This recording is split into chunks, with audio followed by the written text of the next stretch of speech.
Our first movie review of the day is going to be for the film The Iron Claw. The Iron Claw is based on a true story about the Von Erich family. The Von Erich family, who is a legendary family in wrestling.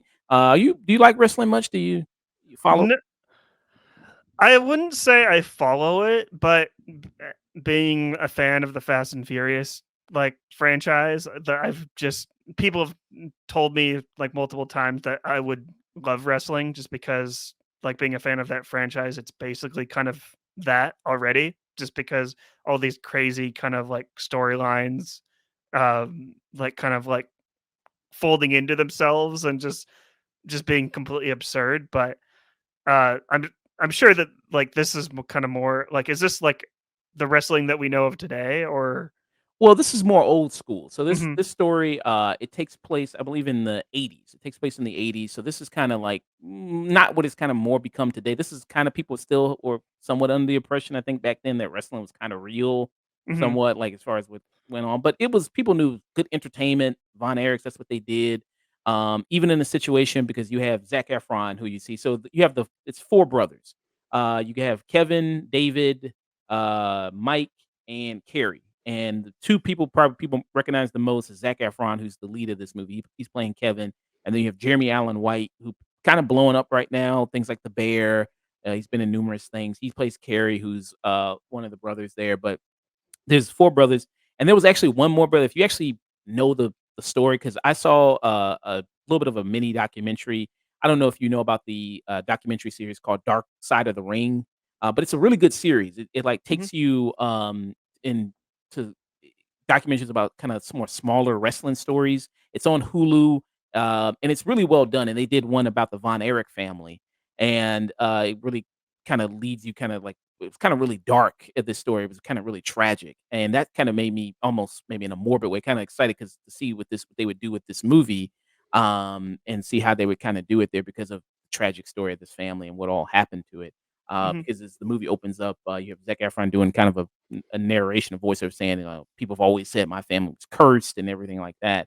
So you kind of see that play out in the movie. But if people want to know more about like the actual real story, what happened with the Von Erichs, and kind of get more detail into it, more details, I recommend checking out Dark Side of the Ring and checking out the Von Erich episode on there, which is available on Hulu if people want to check that out. But yeah, and so there was one brother who was called Chris, who they didn't even put in the movie. Like he was like kind of the runt of the family. He was like 5'5", and also tried to be a wrestler, but he couldn't that much because he was very weak, had brittle bones. He would get hurt every time he would get in the ring.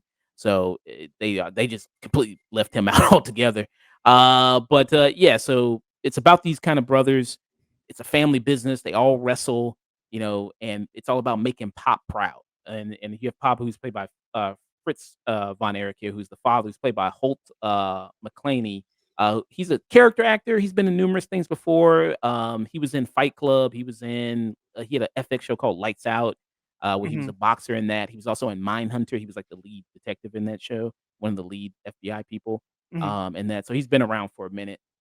So a lot of the film kind of portrays him as like the main kind of antagonist villain of the movie, where he's putting a lot of pressure on his boys, and then even you see that he tells his kids openly, like, "You're number one, you're number two, you're number three, you're number four." Like he literally tells his kids, "This is where I rank you. Like he's my favorite, you're my least favorite."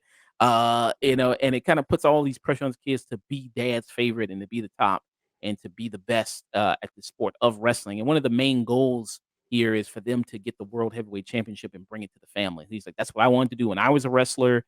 I never had the opportunity because they screwed me out of it."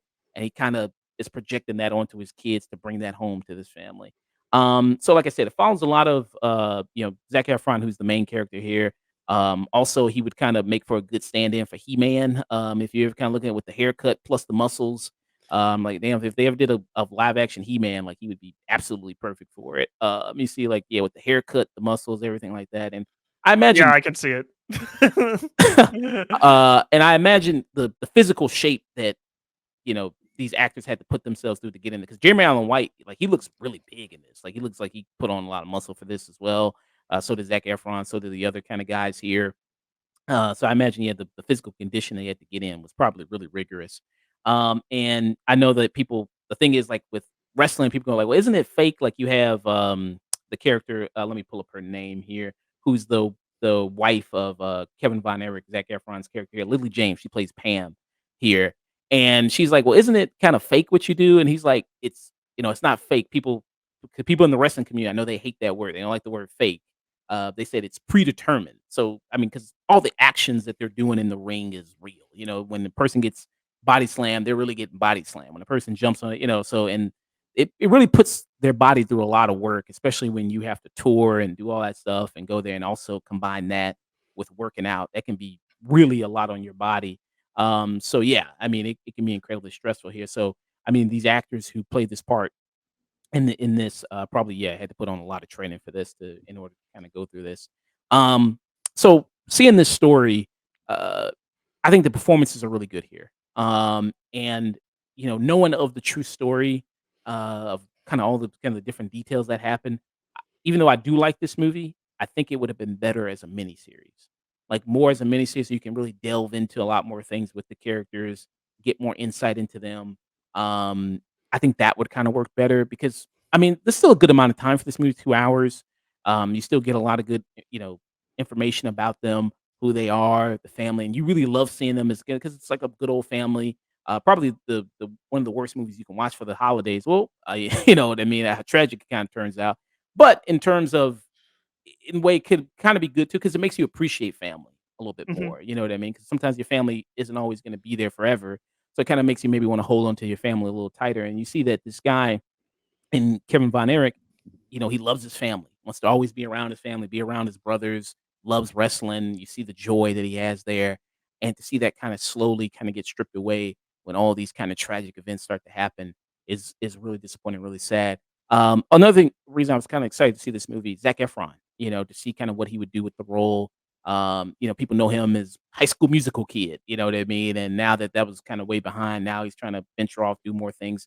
I didn't ever see his role he did where he played Jeffrey Dahmer. Was he pretty good in that? I never saw that.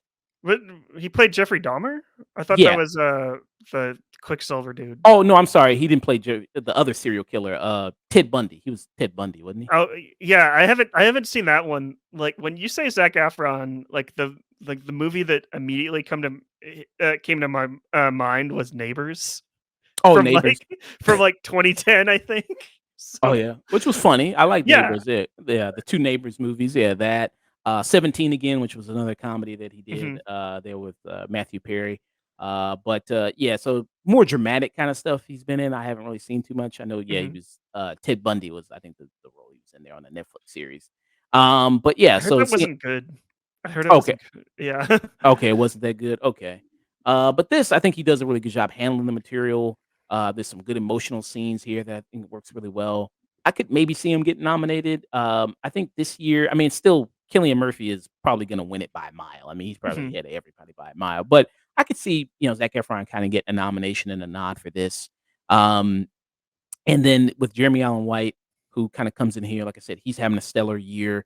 He also does a great job here as a supporting. I could see maybe a support something for him as well. But you just see kinda, all this kind of pressure just dumped on this family, on these brothers, on these boys by the father, and kinda what all that leads to, and it's just really sad.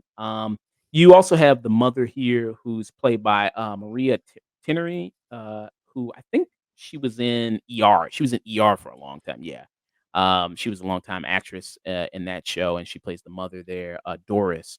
She's fine. I mean, she also goes through a lot of emotional wreck as well, seeing all kind of these different events kinda happen. And I'm kinda being vague because a lot of people don't probably know this. Not it's probably a famous thing. It's not like reviewing Oppenheimer, where it's like, mhm. okay, everybody knows motherfuckers dropped the atomic bomb. Like, okay, come on now. Right. You know what I mean? It's not something like that. So I'm kind of being vague about what happens. So I think she kind of does a really good job in the emotional scene she does there and handles that well. But yeah, I just think, you know, I don't know, maybe I'm a little bit biased 'cause I've seen the documentary, so I know a lot of the details that you really could have delved into and really kinda got a little bit more emotion out of. So that's why I said maybe it would be preferable if it was a miniseries, with these actors, maybe 8 episodes, 6 episodes, something like that. And especially if you could focus maybe on each brother, in this with one of the some of the episodes, and then do kind of more collective episodes. I think maybe that would have served this story better. But still, I still think it's a strong movie. I still had a really good time watching it. I mean, it's about as good a time anybody can with a story like this. But yeah, I mean, I don't think you have to be a wrestling fan to see this. If you don't even care about wrestling, I just think it's even good from a dramatic perspective. We've seen dramatic wrestling movies, like for instance, like with David, what's his name? I'm blanking on his David, Darren Aronofsky did with The Wrestler, Mhm. something like that. And you can see kind of that even if you're not a fan of the sport of wrestling or don't even care about it. I think you can still get involved in these performances.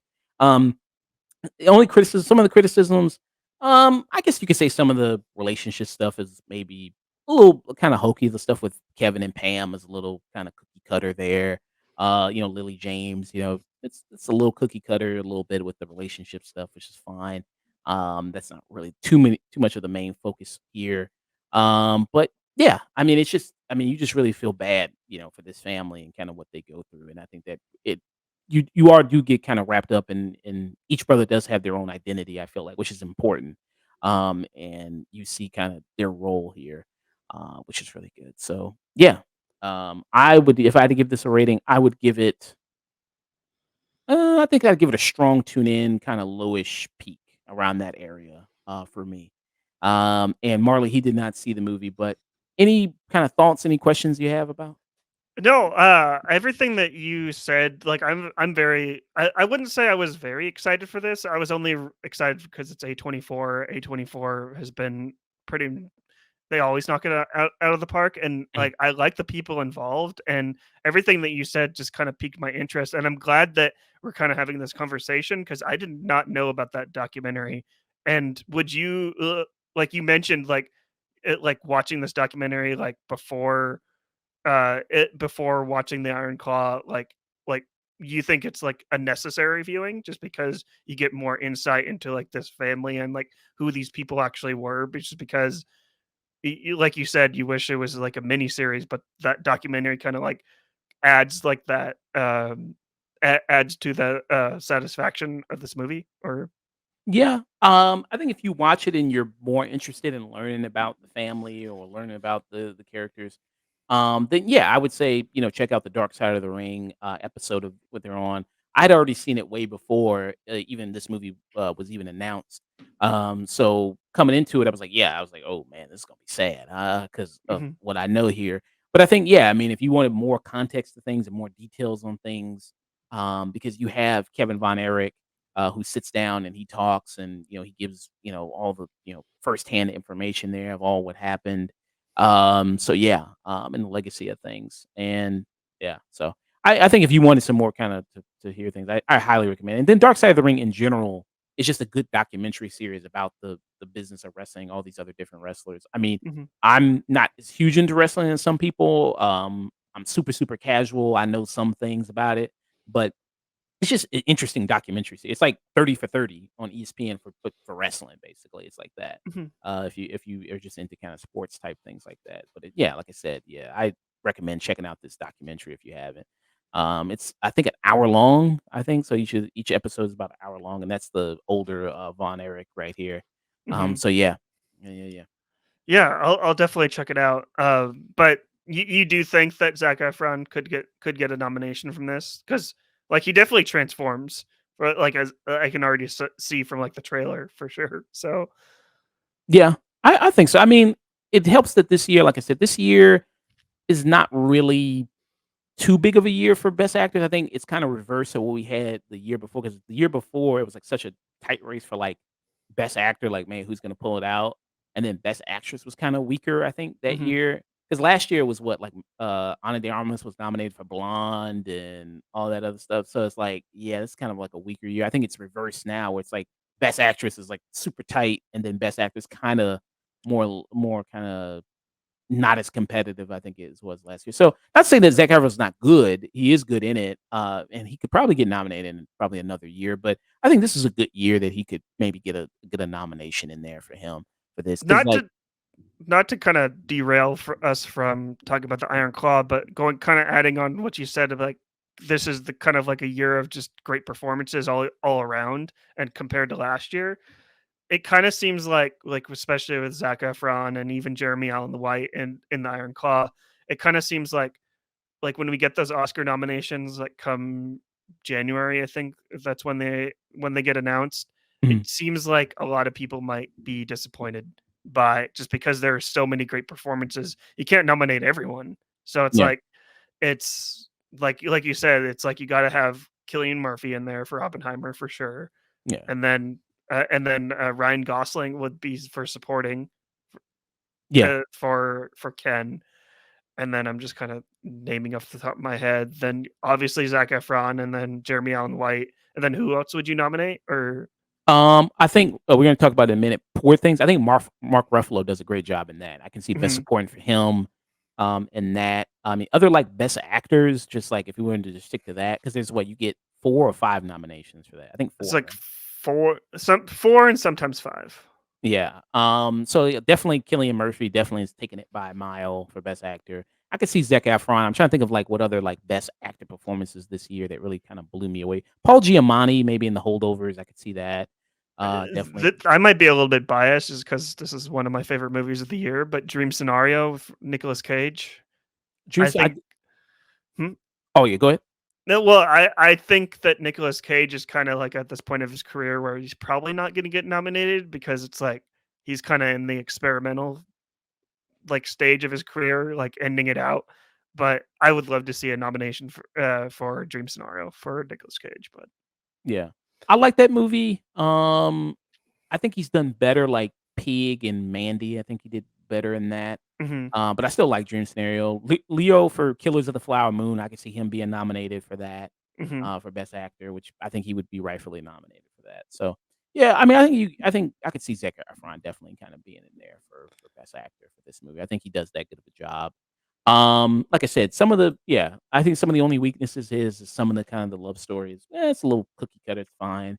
And I just think that just not enough detail into things. And I understand this is a movie, 2 hours, you gotta condense some things, cut some things, for this movie, don't wanna make it too long, but that's why I think as a miniseries, it really would have probably better excelled more as probably like a miniseries there. Or maybe if it would have been longer, right. maybe to really get a lot of details, a lot of things, and, everything like that. Because like I said, they even cut out a whole brother, like, one brother just kinda cut out there. It's like, damn. So yeah, so I would hate to be that brother where it's just like, damn, what the yeah, heck? it's Yeah, like, man, they just completely just cut him out. It's like, right. okay. So yeah, yeah, yeah, kinda strong tune in, a little bit kinda peak there for, Iron Claw.